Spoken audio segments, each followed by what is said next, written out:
Hello everyone. मैं आज आप लोगों को CSVTU के ऑनलाइन एग्ज़ाम की तैयारी के बारे में या क्या रूल्स और रेगुलेशंस हैं उसके बारे में एक ओवरव्यू देने चाह रहा हूँ और कैसे आप इस चीज़ के लिए प्रिपेयर कर सकते हैं ताकि आपको एग्ज़ाम के टाइम पे कोई किसी तरह का प्रॉब्लम ना फेस करना पड़े। ओके, मैं अभी CSVTU के वेबसाइट पे हूँ और यहाँ से आप ऑनलाइन परीक्षा संबंधित डॉक्यूमेंट्स आप यहाँ से डाउनलोड कर सकते हैं या उसकी गाइडलाइंस। ओके, ये गाइडलाइंस हैं। ये एग्ज़ाम इस एग्ज़ाम का कंप्लीट जो आप एक तरह से समझ सकते हैं सार, वो बस ये टेबल है कि किसके लिए कितने लेवल का मतलब होगा। जैसे फॉर एग्जांपल मैं 10th नंबर बीटेक के स्टूडेंट्स के लिए मैं बता रहा हूँ, ये जो एंड सेमेस्टर एग्ज़ाम है वो 100 मार्क्स का होता है बीटेक के स्टूडेंट्स के लिए। पर जो ये अभी जो एग्ज़ाम का कैलकुलेशन होगा वो कुछ ऐसा होगा। 50 मार्क्स आपके प्रीवियसली यानी कि पहले के जो सेमेस्टर्स थे उन सेमेस्टर के एवरेज मार्क्स से बनाया जाएगा और जो भी आपके प्रीवियस परफॉर्मेंस है उससे। जो 40 मार्क्स हैं वो सिर्फ ये जो ऑनलाइन एग्ज़ाम हो रहा है वो सिर्फ 40 मार्क्स को या 40 मार्क के लिए होगा। और जो 10 मार्क्स हैं वो आपके इस सेमेस्टर के सीटी से निकाला जाएगा और इन सभी को सम करके वो 100 मार्क्स बनाया जाएगा। ना कि ये केवल ये ऑनलाइन एग्ज़ाम 100 मार्क्स का नहीं होगा। ओके, सो आपको इसी वजह से आपको जो आंसर लिखना है उसे टू द पॉइंट लिखना है और विद इन 40 पेजेस लिखना है। कुछ रूल्स के बारे में मैं सिंपल आप लोगों को जानकारी देना चाहूँगा। CSVTU ऑनलाइन एग्ज़ाम में जो बेसिक रूल्स हैं वो कुछ ऐसे हैं। Report your exam coordinator before 30 minutes, क्योंकि इसमें एग्ज़ाम कोऑर्डिनेटर के साथ कोऑर्डिनेट करना बेहद इंपॉर्टेंट रहेगा कि आप अपने कोऑर्डिनेटर जो भी आपके एग्ज़ाम कोऑर्डिनेटर हैं उनके साथ आप कैसे तालमेल मेंटेन करते हैं। कुछ अपने साथ एक्स्ट्रा कॉपीज़ रखें अपने फ्रंट पेज का, जिस पेज पे आपको सब्जेक्ट नेम, सब्जेक्ट कोड, आपकी ईमेल आईडी और नेम और मोबाइल नंबर लिखना है। कभी कभी होता है कि आप जल्दीबाजी में अपना सब्जेक्ट नेम या सब्जेक्ट नंबर जो सब्जेक्ट कोड है वो या गलत लिख डालते हैं, तो उस केस में आपके पास कुछ एक्स्ट्रा कॉपीज़ होनी चाहिए ताकि उस पर बार बार ओवर राइट ना करना पड़े। दैन थर्ड पॉइंट इज़ आप सिर्फ वाइट पेजेस यूज़ कर सकते हैं A4 साइज़ के।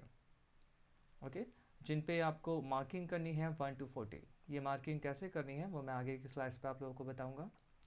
ओके, और कुछ एक्स्ट्रा वाइट पेजेस भी आपके पास एक्स्ट्रा होने चाहिए A4 साइज़ के, कि कभी आपसे कोई आंसर गलत हो गया तो आप उस पेज को रिप्लेस कर सकें। ओके, ये एक मॉडल है कि A4 साइज़ पे आपका जो पेज नंबर होगा वो राइट बॉटम पे इस तरह से सभी पेजेस पर लिखे जाएंगे 1 to 40। और आपको ध्यान देना है कि आप सिर्फ एक ही साइड के पेज पे मार्किंग करेंगे, आप दोनों साइड के पेजेस पे नहीं। और हाँ, आपको लिखना भी सिर्फ एक ही साइड पे है। ओके, हाँ, आप ऐसा कर सकते हैं कि एक साइड पे आप 1 मार्क करें और उसके बैक साइड पे 2 मार्क करके आप फ्रंट एंड सेकंड पे लिख सकते हैं। पर जो टोटल काउंट होगा आपका, उस केस पे जब आप फ्रंट एंड बैक दोनों साइड मार्किंग करेंगे तो आपके पेजेस, नंबर ऑफ पेजेस 20 हो जाएंगे, फेसेस जो उनके साइड्स हैं साइड 40 हो जाएंगे। ओके, तो उस चीज़ का आप ध्यान रखेंगे। ओके, जो नेक्स्ट चीज़ है, जो सीक्वेंसिंग है आपका फ्रंट पेज कुछ ऐसा है। इसे आप अपने कॉलेज से या लिंक मैं ट्राई करूँगा कि मैं यहाँ पे आप लोगों को प्रोवाइड कर दूँ, आप लोग वहाँ से आप डाउनलोड कर सकेंगे। एंड सेकंड पेज आपको अपना सेल्फी एक लेना है आपकी एडमिट कार्ड के साथ पे। आप पीछे जो मैंने एक सिंबल बनाया है वैसे आपको फ्रंट पे अपने सामने आपके एडमिट कार्ड को रखना है। और ध्यान दें कि क्योंकि बहुत सारे कैमरे में जब आप सेल्फी लेते हैं तो एक मिरर इमेज जनरेट करता है वो, और इस वजह से जो भी टेक्स्ट आपका लिखा होता है आपके जो सेल्फी पे वो उल्टा होता है। तो आप ट्राई करेंगे कि जब आप उसे कंबाइन करें तो उसे आप रोटेट कर लें या उसका मिरर इमेज आप जनरेट कर लें। Okay, and then writing on paper और पेज। ओके, जो आपका नंबर है वो आपके राइट साइड पे होना चाहिए बॉटम पे। और रोल नंबर लिखना इस पर कोई नेसेसरी ऐसे तो गाइड बुक के हिसाब से कुछ ऐसा नहीं है, पर अगर आपको आपके कॉलेज में बोला जाता है तो आप लिख सकते हैं। And okay, 40 pages are the limit. Okay, और इससे ज़्यादा आपको नहीं मिलेगा 40 पेजेस से। Okay, so be on point. ये जो नंबरिंग है वो आपकी राइट हैंड साइड पे आएगी। ओके, जब आप राइटिंग फिनिश कर लेते हैं, जब आपका मेन एग्ज़ाम में आप राइटिंग फिनिश कर लेते हैं, तो आपको जो बाकी के अनयूज्ड पेज हैं उन्हें आपको क्रॉस करना पड़ता है। जस्ट फॉर एग्जांपल मैंने यहाँ पे लिया है, सपोज आपने 35 पेजेस यूज़ किए और 36 टू 40 आपके ब्लैंक हैं, जिन्हें आप अनयूज्ड पेजेस बोल सकते हैं। उन्हें आपको इस तरह से क्रॉस करना है। सभी 36, 37, 38 एंड 39 एंड 40 सभी पेजेस आपके क्रॉस रहेंगे। जब आप स्कैन करेंगे उससे पहले आप इसे क्रॉस कर लेंगे, ताकि स्कैन में ये क्रॉसेस आने चाहिए। और आपको हमेशा ध्यान रखना है कि आपको सारी जितने भी 40 पेजेस हैं वो सभी स्कैन करने हैं। कि स्कैनिंग टूल्स उन्होंने अपने नियम के अनुसार कुछ दिए हुए हैं, genius scan, clear scan and document scan. आप इनमें से कोई भी एप्लीकेशन या जो एप्लीकेशन आपको सूट करता है वो भी आप यूज़ कर सकते हैं। बस रीडेबिलिटी, फाइल साइज़ का बस ध्यान रखना है आपको। एंड जो फाइनल आंसर शीट का सीक्वेंस बनेगा वो कुछ ऐसा रहेगा आपका।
यहाँ पे कुछ स्टूडेंट्स को ध्यान दें कि ये अंडरस्कोर है, ना कि आपका हाइफन साइन।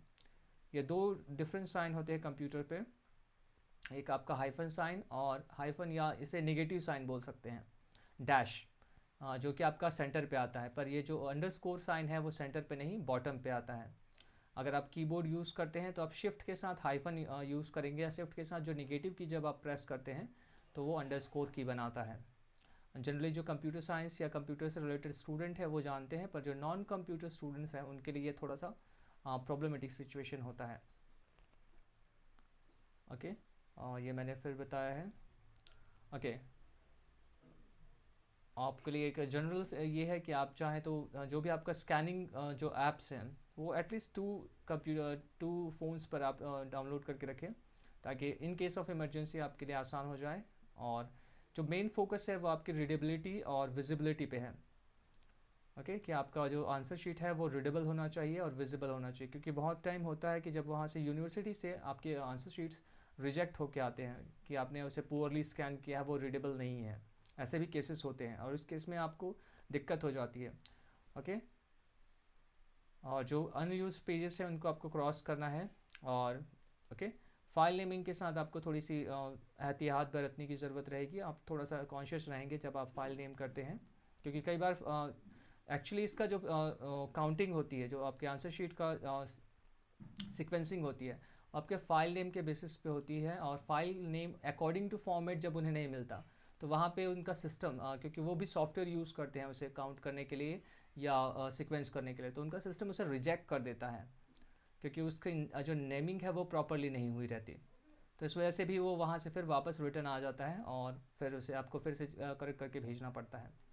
ओके, और यहाँ पे एक फाइनल एक ये है कि आपको दोनों कॉपीज़, ओके, जब आप स्कैन कर लेते हैं तो उसके बाद आपकी फ़िज़िकल कॉपी बनती है एक 42 पेजेस की, और एक आपकी सॉफ्ट कॉपी बनती है।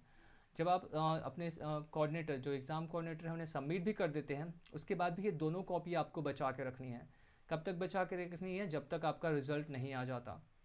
ओके, क्योंकि कुछ केस में होता है कि आप सपोज़ आपका आंसर शीट वहाँ से रिजेक्ट हो गया, अगर आपकी फिजिकल कॉपी या सॉफ्ट कॉपी आपके पास, सपोज आपकी सॉफ्ट कॉपी है आपके पास, पर वो कॉपी है सॉफ्ट कॉपी जिसे रिजेक्ट किया गया है, इस केस पे आपको आपकी जो जो फिजिकल कॉपी है वो आपकी सेफ्टी के लिए होनी चाहिए, ताकि आप उसे रीस्कैन करके रीसबमिट कर सकें। ओके, ये सबसे इंपॉर्टेंट स्टेप है कि आपको अपनी फिजिकल कॉपी बचा के रखनी है। ओके, इन केस ऑफ कि कुछ भी आपका अगर वहाँ से रिजेक्ट होके आया या कोई प्रॉब्लम इशू आई, तो आप फिजिकल कॉपी को फिर से स्कैन करके सबमिट कर सकें। Okay, this is the end, कि ये सारे जो इन्फॉर्मेशंस हैं वो आपको अगर आप ध्यान देंगे तो ऑब्वियसली आपका एग्ज़ाम बहुत अच्छा जाएगा। ओके, चलिए, ऑल द बेस्ट। और जस्ट एक सजेशन देना चाहूँगा, अगर आप लैपटॉप पे अपने जो भी स्कैन है उनको आप कंबाइन करने की सोच रहे हैं, तो वहाँ पे एक सॉफ्टवेयर है जो काफ़ी हैंडी यूज़ होता है, जो ओपन सोर्स है यानी कि फ्री है। आपको किसी तरह का उस पर लोगो या जो एक्स्ट्रा नेम बनता है कंपनी का, वैसा कुछ नहीं बनेगा। दिस इज़ PDF सैम, ये ओपन सोर्स है और फ्रीली अवेलेबल है। इसे आप डाउनलोड कर सकते हैं, अपने मैक के लिए है, विंडोज़ के लिए है, 32 और 64 बिट दोनों के लिए है। ये कुछ ऐसा है इसका GUI, जहाँ पे आप पेजेस को मर्ज कर सकते हैं, स्प्लिट कर सकते हैं या रोटेट कर सकते हैं। ये तीन जो इसके फीचर्स है वो सबसे इंपॉर्टेंट है। कभी कभी क्या होता है, जल्दीबाजी में जब आप उसे मर्ज करते हैं तो उसके जो सीक्वेंस है, पेज नंबर की सीक्वेंसिंग है, वो आगे पीछे हो जाती है।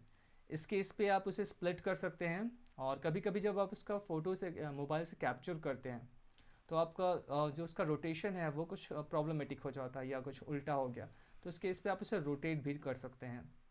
ओके, और आई थिंक बहुत सारे लोग जो है वो अपने फ़ोन पर भी यूज़ करेंगे, जो कंबाइन है PDF की चीज़ें, कि आप बहुत सारी ये कर सकते हैं। पर प्रॉब्लम ये होता है उनके साथ, एक वाटर मार्क वो पेस्ट कर देता है। जब आप स्कैन करते हैं, कंबाइन करते हैं अपने पेजेस को, तो वहाँ पे एक वाटर मार्क वो ऐड कर देता है, जो कि अलाउड नहीं है। जब आप उसे सबमिट करेंगे तो आपके आंसर शीट पे किसी भी तरह का वाटर मार्क नहीं होना चाहिए। ओके, तो ये जो PDF सैम है, ये फ्री है, ओपन सोर्स है, तो ये क्या आपका हैंडी टूल हो सकता है अगर आप लैपटॉप पे यूज़ करते हैं तो। और ओके, तो दैट्स इनफ एंड ओके,